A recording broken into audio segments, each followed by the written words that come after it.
Serge, c'est une personne que j'ai toujours respectée. On a toujours travaillé très étroitement ensemble.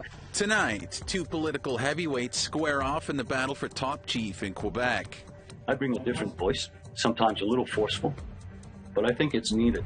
Plus, record overdose fatalities in the Yukon are no surprise to this community member. So the whole thing about this, about the opiate crisis and all of this, it should have been done years ago. It's just a one-tap instant access. And hearing from your band council is now easier with this new app.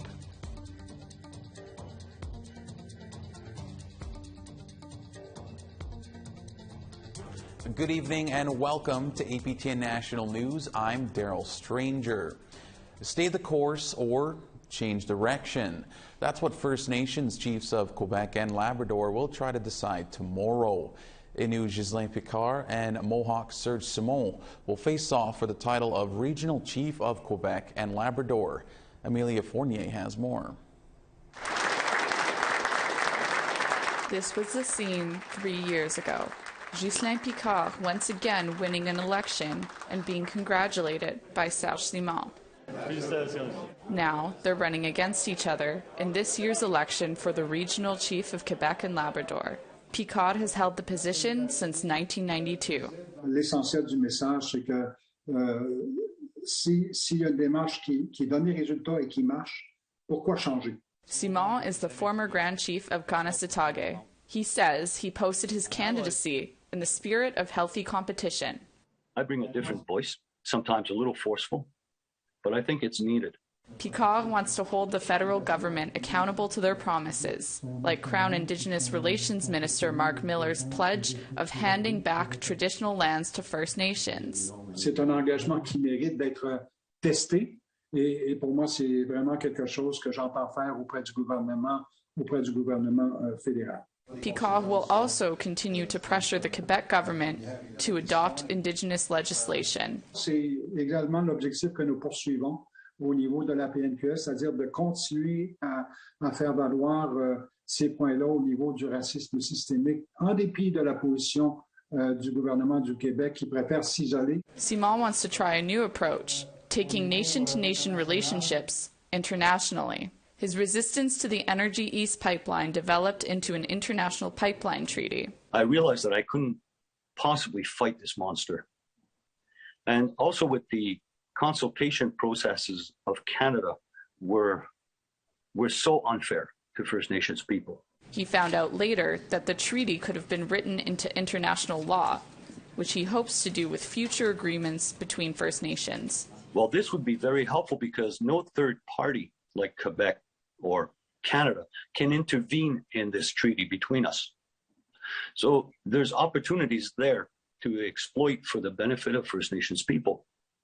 So on all fronts of any kind of trade we want to do amongst each other.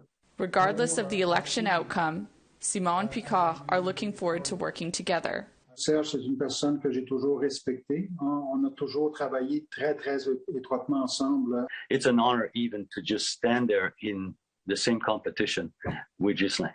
So either way, I've already won.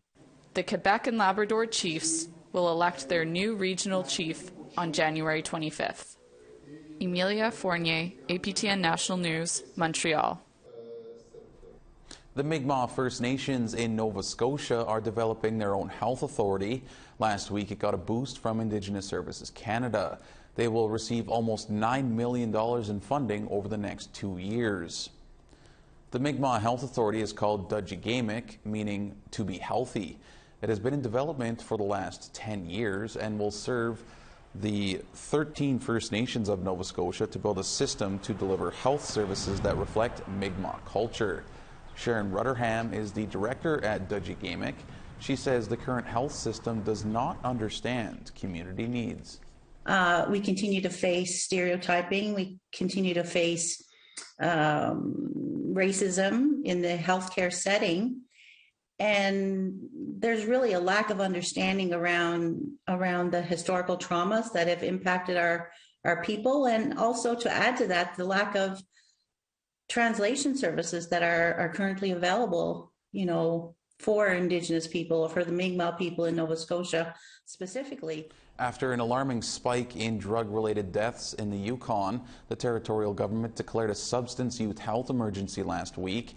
But as Sarah Connors tells us, reaction to the new declaration is mixed, and some Yukoners are doubtful real change will happen. Here's that story. Today, I am declaring a substance use health emergency in the Yukon Territory. In the wake of 8 drug-related deaths in the Yukon this month, Health Minister Tracy Ann McPhee says the government is committed to taking action. Last week, she announced territorial officials are working on several harm reduction initiatives in response to the emergency. That includes a new public awareness campaign and an expansion of substance use programs. Today, the AFN Yukon Regional Office stated in a written release, the AFN Yukon region welcomes the territorial government's acknowledgement and willingness to take these mental health and addictions issues seriously and looks forward to working with federal partners to address the urgent and long-term needs of communities. But it's a little too late for Carcross-Tagish First Nation elder Geraldine Carroll James. Well, it was an emergency a lot long ago. James struggled with addiction and lost her daughter to alcohol 2 years ago. She says the government has been too slow to act, and she's doubtful real change will come from the declaration. So the whole thing about this, about the opiate crisis and all of this, it should have been done years ago. First Nations should have had help the minute they got out of residential school. She's also frustrated the declaration doesn't include more supports for communities, like access to 24/7 counseling and a supervised consumption site. Why aren't the communities involved? Why don't we have help here at 4 in the morning? Why don't we have a non-safe site, whatever, right? It's still really unclear about what exactly that was. John's concerns are echoed by Lindsay Amato, who's also from the Carcross-Tagish First Nation. Amato organized a territory-wide addictions and mental health vigil earlier this month. She says the declaration is a good first step, but she's concerned it's too vague. So our concern now is that what are the timelines for these supports? You know, is this going to drag on and on and on? And in the meantime, are we still going to continue losing people? The declaration is not a state of emergency, but a commitment to respond to the substance use crisis. It doesn't grant the territorial government any additional powers like a state of emergency would. Amato says she's disappointed an actual state of emergency has not been declared. If the government would have declared like a state of emergency, like a full state of emergency, things would start happening right away. That's what we feel. But it doesn't really seem like that happened. As for James, she'll believe it when she sees it. That's enough of hearing and talking.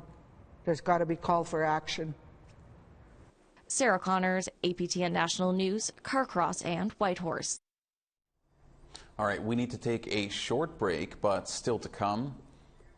Inuit living in Ottawa don't have to go north of 60 for their traditional foods. Today we are giving out country food such as matta, caribou, and Arctic char.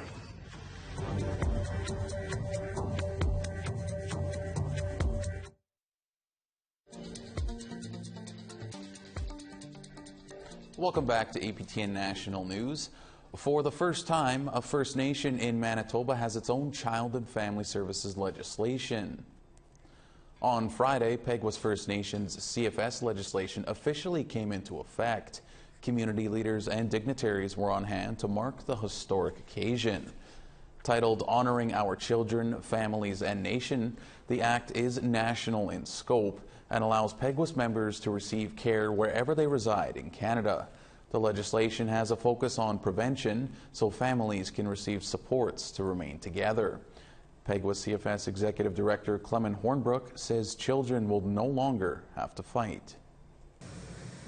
Our people have fought for our children for a very long time.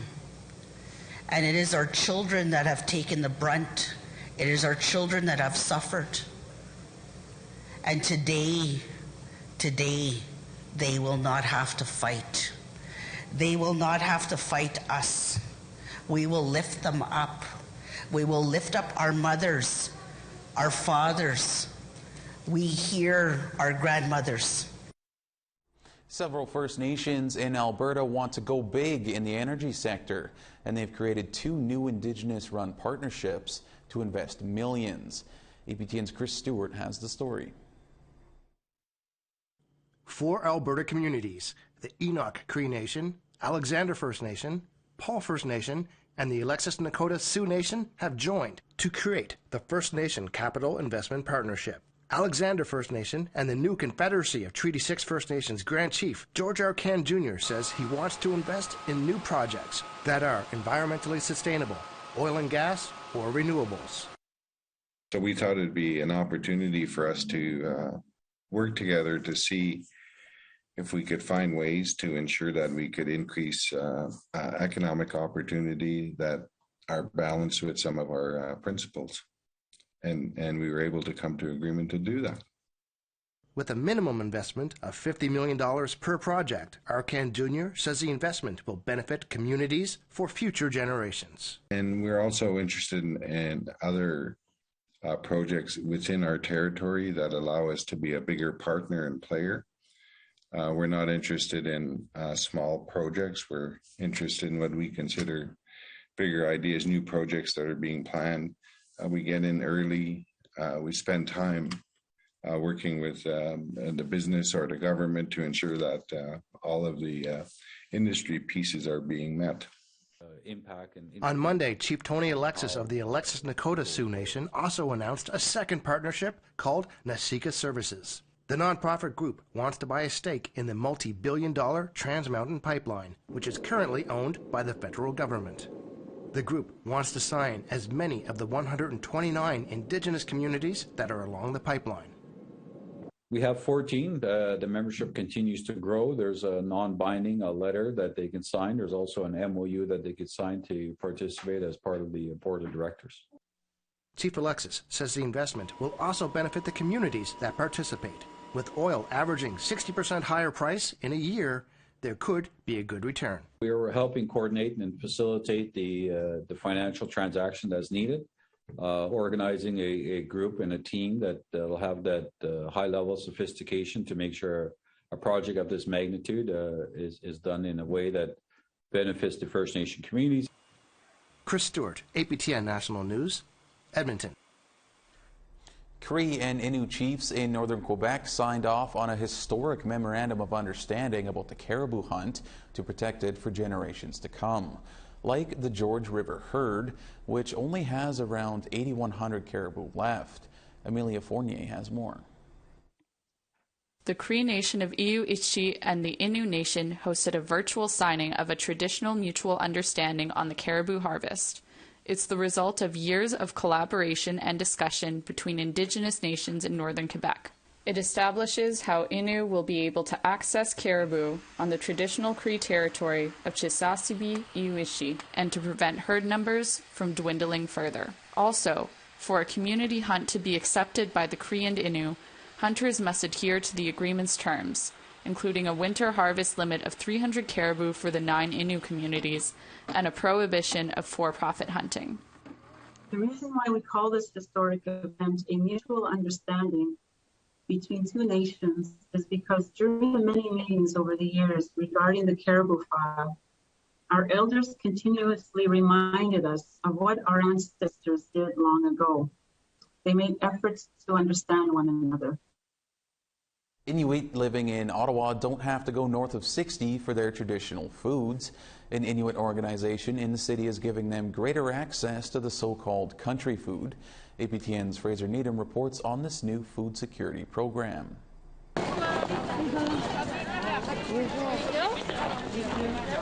Come rain, shine, or even snow, they line up each week. They're members of Ottawa's Inuit community. They're queuing up for foods they could no longer see on their plates anymore. But since last August, Tangasawa Inuit has been providing them with what they are looking for. Today we are giving out country food such as mutta, caribou, and Arctic char.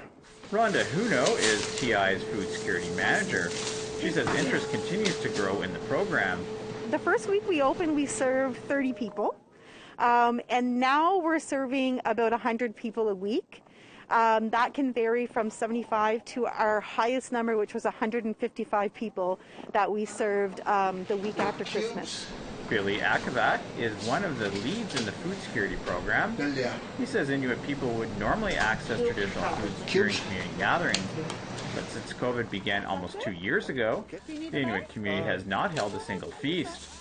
Being in contact with other Inuit is very important, but it's hard with COVID. It's really nice to see Inuit picking up country food from us. Makes people really happy. A 2022 Canada Food Price Report says Canadians can expect to pay 5 to 7% more for their groceries this year. Along with the pandemic, Thuno says rapidly rising food prices are creating problems for Ottawa's Inuit community. So when we were on our full lockdown and we only delivered from home, we didn't have our eyes on the community for almost a year. And it's really important to have that connection. Again, when we reopened in August, you could tell that community members hadn't seen each other in a long time. TI's food security program runs every Wednesday beginning at 10 a.m. Mornings are for elders, and the afternoons are for the general Inuit public. Fraser Needham, APTN National News, Vanier. The recent cold weather didn't stop dozens of frustrated Yellowknifers from gathering this weekend to protest COVID-19 public health restrictions. Our reporter Charlotte Mort-Jacobs has that story. Just say no! A crowd of around 60 people gathered outside a federal government building in Yellowknife's downtown over the weekend. After 2 years, my patience is off. I'm frustrated, I'm mad, I'm angry. It was called a freedom rally, protesting COVID restrictions and calling for the right not to vaccinate. Similar rallies were held worldwide on Saturday. In Yellowknife, Christy W., who didn't want to give her full last name, works for an Indigenous organization. She's not vaccinated and hasn't been able to work. So I'm currently on leave without pay since December. So I have till March 31st. If I choose to get the vaccine, then I'm able to go back to work. She says she doesn't feel like her job should rely on whether or not she has gotten the shot. If most of my coworkers are vaccinated, then how am I a dangerous threat to my workplace and to the people there? And if I choose to wear a mask all day, and if I choose to pay for my rapid test to be employed, I'm willing to do that. Those who do not get vaccinated due to personal choice aren't protected under the NWT's Human Rights Act. In the fall of 2021, some NWT businesses began requiring proof of vaccination in response to public health orders, which granted increased capacity limits with vaccination. By November, the territorial government began requiring workers to provide proof of vaccination or to be tested regularly and wear a mask. So I have a 3-year-old daughter who's in preschool, and just before the holiday, I was able to walk her to the door wearing a mask, hand her over to the teacher. The teacher brings her in, undresses her. I don't go in, and now I'm not even allowed to walk her to the door wearing a mask. There's no logic in me not be able to walk my daughter to the door when she's with me 24/7. 3/4 of NWTers are fully vaccinated and 84% partially vaccinated. Charlotte Mort-Jacobs, APTN National News, Yellowknife. We need to take one more break, but still ahead. A new app hopes to make communication easier in Indigenous communities. You could create news notifications, you could create event notifications, you could create job notifications.